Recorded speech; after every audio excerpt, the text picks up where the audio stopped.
வணக்கம். செல்வகுமாரின் அதிகாலை வானிலை ஆய்வறிக்கை. அதிகாரப்பூர்வ வானிலை அறிக்கைக்கு இந்திய வானிலை ஆராய்ச்சித்துறை அறிக்கையை பார்க்கவும். 2026 ஜூலை 7 செவ்வாய்க்கிழமை அதிகாலை நிலவர வானிலை பதிவு.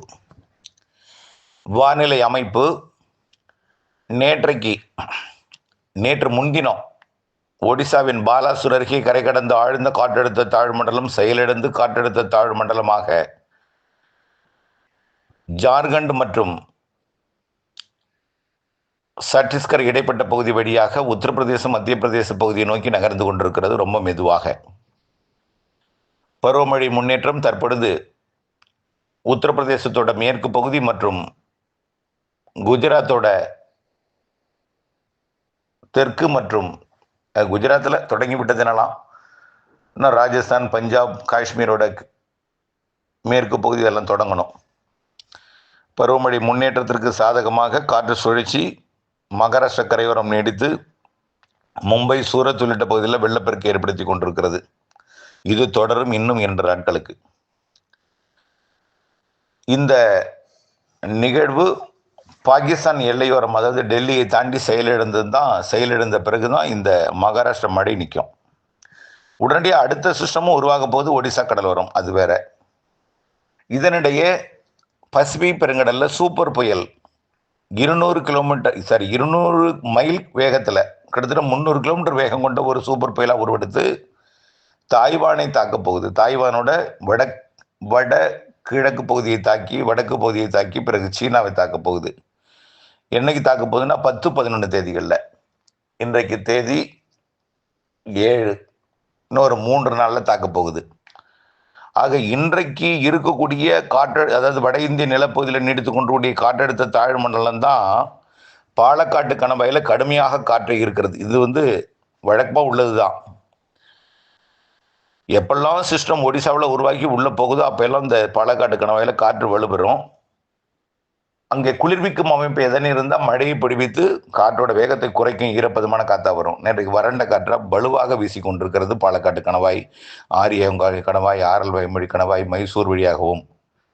இந்த பாலக்காட்டு கணவாய் காற்று எங்கே அதிகமாக இருக்குன்னு பார்த்தீங்கன்னா உடுமலைப்பேட்டை, பெரியப்பட்டி, குண்டடம், பல்லடம், காங்கேயம், வெள்ளக்கோயில், அப்படியே பார்த்தீங்கன்னா அரவக்குறிச்சி, மணப்பாறை வரைக்கும் கடுமையான காற்றாக இருக்கும். பழனிக்கு வடக்கு பகுதி தொடங்கி நாமக்கல்லோட அந்த பரமத்தி வேலூருக்கு தெற்குப்புறம். இப்போ காற்று எப்படி வருதுன்னா அந்த காற்று டெல்டாவுக்குள்ள வரதில்லை. வடக்கு டெல்டா, மயிலாடுதுறை, திருச்சி வடக்கு, அரியலூர், பெரம்பலூர் வழியாக கடலூர் மாவட்டம் வழியாக வங்கக்கடலில் இறங்கி வட இந்திய நிலப்பகுதியை நோக்கி பயணிக்குது. கொஞ்சம் கொஞ்சமாக இது என்ன ஆகும்னா வட இந்தியாவில் டெல்லியை நோக்கி பயணிக்கும் பொழுது இந்த கடலூர் வர்றது என்ன ஆகும்னா கடலூர் வராது. திடீர்னு சேலம் வழியாக திருவண்ணாமலை போய் அப்படியே திருப்பதி வழியாக வட இந்திய நிலப்பகுதிக்கு போக தொடங்கிடும். டைரக்ஷன் மாறும். இதுதான் ஆடிக்காற்று. எல்லா ஊர்லேயும் ஆடிக்காற்று அடிக்காது. மழை மறைக்கும் இடத்துல காற்றே இருக்காது. கணவாய் பகுதிகள் வழியாக வரக்கூடிய இந்த ஆடிக்காற்று தான் நேற்றைக்கு உடுமலைப்பேட்டை, அதாவது கோயம்புத்தூர், திருப்பூர் மாவட்ட பகுதிகள் மற்றும் கரூர் மாவட்ட பகுதி, திண்டுக்கல் மாவட்ட பகுதி, திருச்சி மாவட்டம், மணப்பாறை உள்ளிட்ட பகுதிகளுக்கெல்லாம் அடித்து திருச்சி மாநகரத்திற்கும் அரியலூர், பெரம்பலூர், அப்படியே கடலூர் மாவட்டம், மயிலாடுதுறை மாவட்டம் வரைக்கும் அந்த காற்று இருந்தது. ஆனால் வலுவான காற்று மணப்பாறைக்கும் பொள்ளாச்சிக்கும் இடைப்பட்ட பகுதியில் அது அதிகமாக இருந்தது. இந்த காற்று இன்னும் 2 நாட்களுக்கு இருக்கும்.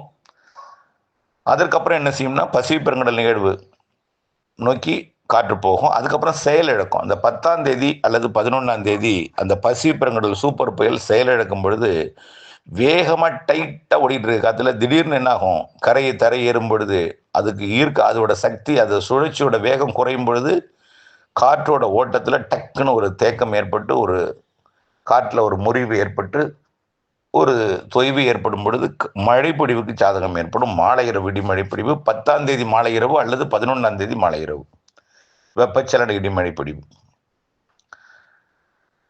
10 அல்லது 11ஆம் தேதி மாலை இரவு வெப்பச்சலன இடிமழை பொழிவு ஆங்காங்கே கொடுக்கும். அதுக்கடுத்தது இன்னொரு சிஸ்டமும் உருவாகிடுது அதே பசிபிக் பெருங்கடலில். அது ஜப்பானை நோக்கி போகும்னு எதிர்பார்க்கப்படுகிறது. இருந்தாலும் அது ஜப்பான் போயிட்டுன்னு இந்த காற்றை இருக்காது.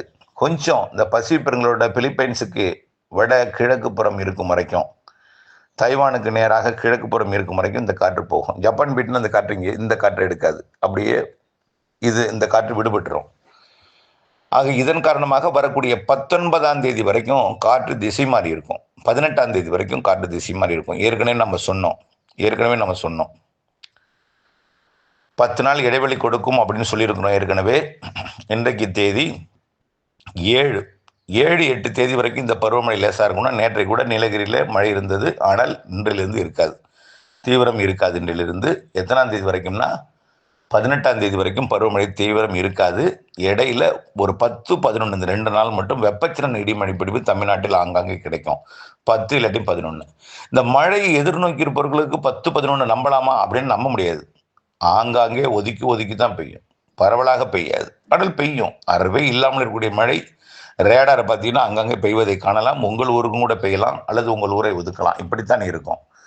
வாய்ப்பு அதிகம் உள்ள இடம் பார்த்தீங்கன்னா தென் மாவட்ட மேற்கு தொடர்ச்சி மலை, அது தென் மாவட்டங்கள், டெல்டா மாவட்டங்களோட பகுதிகள். டெல்டா மாவட்டங்களுக்கும் மேற்கு பகுதி உள்பகுதி தான்.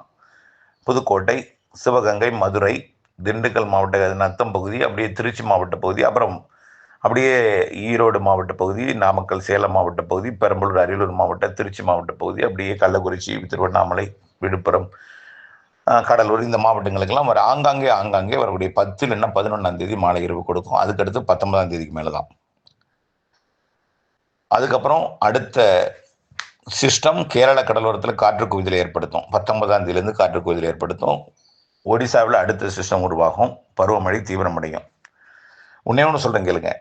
நான் என்னிடம் கைபேசி அழைப்பில் கேட்டவர்கள், இன்னைக்கு கேட்டவர்கள், நாம் எப்போ தொடர்பு ஏற்படுத்தி கொண்டோமோ அன்றிலிருந்து கேட்டவர்களுக்கு ஒவ்வொரு ஆண்டும் ஜூன், ஜூலையில் உங்களுக்கு வானிலை அறிக்கை நான் கொடுத்துருப்பேன்.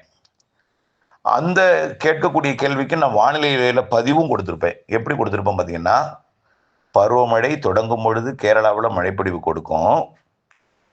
பிறகு பருவமழை முன்னேற்றத்துக்கு போயிடும். முன்னேற்றத்தில் போகும்பொழுது காற்று எங்கே இருக்கும், எந்த இடத்துல கோடு முன்னேறிக்கிட்டு இருக்கோ அந்த இடத்துல இருக்கும். இன்னைக்கு பருவமழையோட அச்சு எங்கே இருக்கும், மத்திய பிரதேசம், உத்தரப்பிரதேசத்தில் இருக்கும், டெல்லியில் இருக்கும் அச்சு. மகாராஷ்டிரா முதல் டெல்லி வரைக்கும் இருக்கும்.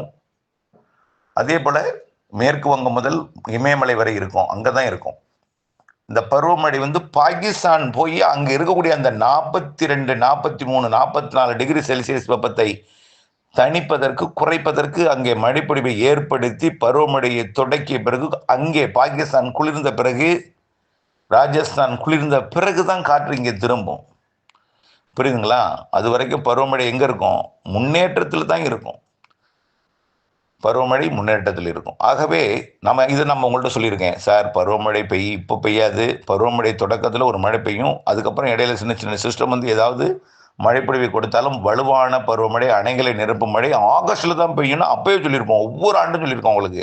ஆனால் போன ஆண்டு மட்டும் கொஞ்சம் வித்தியாசமாக சொல்லியிருந்தேன். ஜூன், ஜூலையிலேயே பெய்யும், முன்கூட்டியே பெய்யும்னு அது நீண்ட கால அறிக்கையிலையும் கொடுத்துருந்தோம். இந்த வருஷம் என்ன கொடுத்துருந்தோம், நல்லா நினைவுபடுத்தி பார்க்கணும்.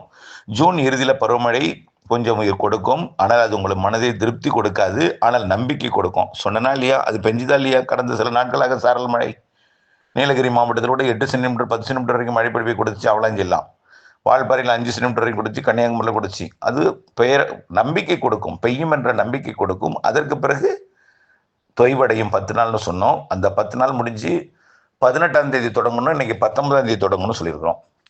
19ஆம் தேதி தொடங்க அன்னைக்கு நீர் வரத்து கொடுத்து அன்னைக்கே நிரம்பிடாது அணை, இன்னும் அதையும் சொல்லியிருக்கிறோம். ஒன்று சொன்ன இன்னொன்று, எல்னினோங்கிறாரு. எல்னினோன்னா சொல்றாங்க, உலக வானிலை வல்லுநர்கள்லாம் சொல்றாங்க. எல்னினோன்னா என்ன? முதல்ல கண்ணை கட்டி காட்டில் விட்ட மாதிரி அந்த எல்னினோவுக்கு கலர் அடிச்சிருந்த பொழுது முதல்ல விளக்கம் கொடுத்தது நாம தான். எல்னினோன்னு என்ன, ஆசியா பக்கம் பசிபிக் பெருங்கடல் வெப்பம் உயர்ந்திருந்தால் லானினா, அமெரிக்க பக்கம் பசிபிக் பெருங்கடல் வெப்பம் உயர்ந்திருந்தால் எல்னினோ, சமமாக இருந்தால் நியூட்ரல் சொல்லியிருக்கோம். இப்போ எங்கே இருக்குது படத்தை பாருங்க. ஆசியா பக்கம் தான் வெப்பம் அதிகமாக இருக்குது. நீரோட்டமும் மத்திய பசிபிக் பெருங்கடல் வரைக்கும் போயிட்டு திரும்ப ஆசிய பக்கம் தான் திரும்பி கொண்டிருக்கிறதுன்னு திரும்ப சொல்றோம். அப்ப என்ன சொன்னோம், பசிபிக் பெருங்கடலில் சூப்பர் புயல் ஒன்று உருவாகும். கடந்த வருடத்தை விட மத்திய பசிபிக் பெருங்கடலில் உருவாகி கடுமையான தாக்கும். கடந்த ஆண்டு வியட்நாம், கம்போடியாவுக்கு முன்னாடி இருக்கக்கூடிய ஹாங்காங்க்கு பெரிய சூப்பர் புயல்லாம் தாக்கியது. இந்த ஆண்டு அதை விட கூடுதல் புயல்கள்லாம் இருக்கிறது என்று சொல்லியிருந்தோம். அதோட தொடக்கம் தான் தற்பொழுது தாய்வானையும் சீனாவையும் தாக்க போகிற சூப்பர் புயல். எவ்வளோ ஒரு வேகம், 300 கிலோமீட்டர், 250க்கு குறையாத வேகத்தில் இருக்கும். இப்போ ரொம்ப தொலைவில் இருக்குது, கடலுக்குள்ள தான் இருக்குது. புரியுதுங்களா? பிக்கப் ஆகி வரும். அங்கே எங்கே, தாய்வானுக்கு. நாம் இது அப்பவே சொல்லியிருந்தோம். பசிபிக் பெருங்கடலில் ஆசிய பக்கம் வெப்பம் உயர்ந்திருந்தால் எல் நீனோ தான். கடல்ல வெப்பம் ஏறுவது தான் எல்னினோ லானினோங்கிறோம். வளிமண்டலத்தை கணக்கிடுவது கிடையாது எல்னினோவுக்கு லானினோவுக்கு. ஆனால் அது வளிமண்டலத்தை கணிக்கலாம். வெள்ளினம் உருவாகுமா, லானினா உருவாகுமா, நியூட்ரல் இருக்குமான்னு. அதை விட முக்கியமானது கடலுக்குள்ள இருக்கக்கூடிய நீரோட்டத்தை தான் முதல்ல பார்க்கணும். நீரோட்டம் எங்க இருக்குன்னு பாருங்க. வட்டமடித்து கொண்டே இருக்கிறதுன்னு அப்பயே சொன்னோம். மத்திய பசிபிக் பெருங்கடல் வரைக்கும் போயிட்டு மீண்டும் ஆசிய பக்கமே வருது. அமெரிக்க பக்கம் வெப்பம் உயர்ந்திருக்கு, இல்லைன்னு சொல்லலை. அதை விட கூடுதல் உயர்வு இருக்கு ஆசிய பக்கம். அப்போ அமெரிக்க பக்கம் வெப்பம் உயர்ந்திருந்தால் அமெரிக்க பக்கம் தானங்க புயல் உருவாக்கணும். ஆசிய பக்கம் சீனா பக்கத்துக்கும் தாய்வான் பக்கத்துக்கும் புயல் வரப்போகுது. அடுத்தது பார்த்தீங்கன்னா ஜப்பானுக்கு போகுது. அடுத்தது பார்த்தீங்கன்னா மீண்டும் சீனாவுக்கு வரப்போகுது இந்த மாத இறுதியில். அதுக்கு அடுத்தடுத்தது என்ன ஆகும்? வியட்நாம், கம்போடியா, லாவோஸ் வழியாக வங்கக்கடலின் வடக்கு பகுதிக்கு வரும். அப்புறம் செப்டம்பர் முடிஞ்சு அக்டோபர் மாதம் எங்கே வரும்? வங்கக்கடலில் செப்டம்பர் மாதம் இறுதியில் தான் ஆந்திர பிரதேசத்துக்கு வரும். நேரடியாக அந்தமான், வடக்கு அந்தமான், ஆந்திர பிரதேசம் வரும். அப்புறம் வடகிழக்கு பருவமழை காலத்தில் நேரடியாக தமிழ்நாட்டை நோக்கி வரும் சிஸ்டம். அந்த அளவிற்கு அங்கே வெப்பம் உயர்ந்திருக்கு பசிபிக் பெருங்கடலில். ஆசியா பக்கம் இந்திய பெருங்கடலோட வடக்கு இந்திய பெருங்கடல் எனப்படும் அந்த வங்கக்கடல், அரபிக்கடல் ரெண்டுமே வெப்பம் உயர்ந்திருக்கு. நெடுங்கோட்டு வெப்பம் உயர்ந்திருக்கு.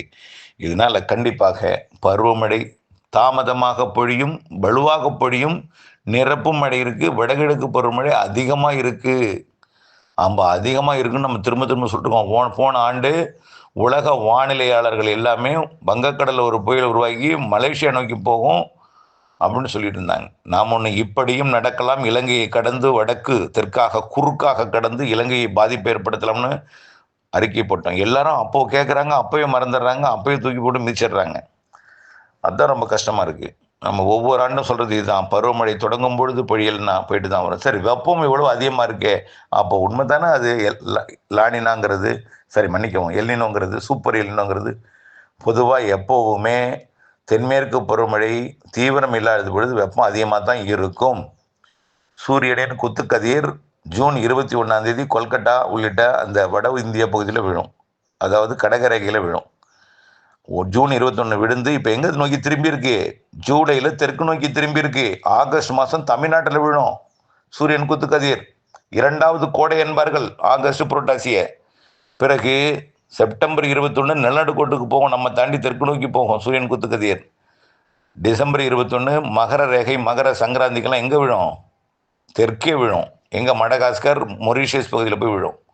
அப்போ வடக்கு போயிருக்கூடிய சூரியன் குத்துக்கதிர் தெற்கு நோக்கி வருகிறது. வெப்பம் உயர்வாக தான் இருக்கும். பருவமழை பொய்யும் பொழுது அந்த வெப்பம் தெரியாது. பருவமழை பருவக்காற்று சாதகம் இருக்கும் பொழுது, கேரளாவில் குளிர்ச்சியான மழை இருக்கும் பொழுது தெரியாது. அது இப்பொழுது 18ஆம் தேதி வரைக்கும் கொஞ்சம் வெப்பம் அதிகமாக தான் இருக்கும். குறிப்பாக ராமநாதபுரம் மாவட்டத்திற்கும், அதாவது ராமநாதபுரத்தில் அதோட உள்பகுதி தெற்கு கடலோரம் ராமநாதபுரம், விருதுநகர் மாவட்டத்தோட திருச்சுழி, அருப்புக்கோட்டை, அப்புறம் கோவில்பட்டி, தூத்துக்குடி மாவட்டம் விளாத்திக்குளம், எட்டயபுரம், அப்புறம் பார்த்தீங்கன்னா இந்த விருதுநகர் மாவட்டத்தோட பகுதி, ராமநாதபுரம் மாவட்டத்தோட பகுதி, தூத்துக்குடி மாவட்டத்தோட பகுதி, சிவகங்கை மாவட்டத்து பகுதி, புதுக்கோட்டை மாவட்டத்தின் பகுதிகளுக்கு கொஞ்சம் வெப்பம் அதிகமாக இருக்கும். வரக்கூடிய நாட்களில் 18ஆம் தேதி வரைக்கும் 100 டிகிரியை தொடுங்க, கண்டிப்பாக இருக்கும். சென்னைக்கு கூட கடும் வெப்பமாக பேசு பொருளாக இருக்கும். இதை நினச்சி தயவுசெய்து உங்களுக்கு இந்த நம்பிக்கை எழுந்துடாதீங்க. நம்பிக்கை முதல்ல முக்கியம். கொஞ்சம் பொறுத்துருங்க. 10 நாள் கேப் கொடுக்கணும். இது ஏற்கனவே நம்ம சொல்லியிருக்கோம். அந்த கேப்பு தான் இது. அப்போ வெயில் இருக்குன்னு சொல்லியிருக்கிறாரு.